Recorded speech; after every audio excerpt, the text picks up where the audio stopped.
না হলে কিন্তু তোদের দুজনকে মেরে ফেলবো। তোদের মারতে পারলে সাপ পরি খুব খুশি হবে। তাহলে আয়, দেখা যাবে কে কাকে মারে।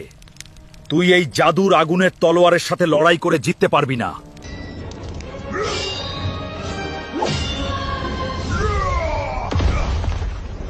হিউম্যান, তুই ওই তলোয়ার দিয়ে আমার সাথে লড়াই করে জিতবি তাই মনে করেছিস?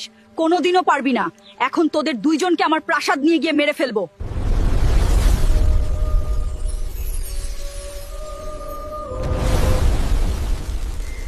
হিউম্যান আর পাতালপুরের রাজকন্যা, তোরা প্রতিবার আমার হাত থেকে পালিয়ে যাস।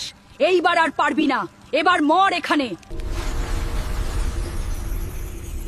শোনো হিউম্যান, এই বিষ ডাইনির সাথে লড়াই করে ওকে হারানো যাবে না। আমি যে তলোয়ার তোমাকে দিয়েছি শুধু ওইটার মাধ্যমেই ওকে মারা যাবে। আর একটাই সুযোগই পাবে ওই বিষ ডাইনিকে মারার, দ্বিতীয়বার কিন্তু নয়। কিন্তু রাজকন্যা, আপনার দেওয়া জাদুর আগুনের তলোয়ার দিয়ে আমি তো বিষ ডাইনির সাথে লড়াই করলাম, কিন্তু বিষ ডাইনির কিছু হলো না কেন?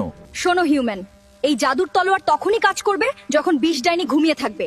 আমি এখন তোমাকে মুক্ত করছি। যখন বিষ ডাইনি রাতে ঘুমাবে তখনই তুমি ওর ওপর আক্রমণ করবে। তাহলে তুমি ওই বিষ ডাইনিকে মারতে পারবে।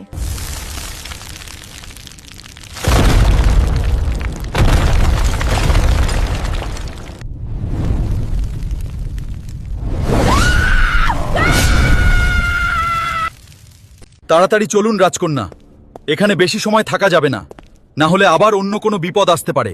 হ্যাঁ, আমাদের তো 5 মাথাওয়ালা গাছের জাদুর ফুল আনতে যেতে হবে। হ্যাঁ রাজকন্যা, আপনি আপনার রাজ্যে ফিরে যাবেন না? তোমার জন্য আমি নতুন জীবন পেয়েছি।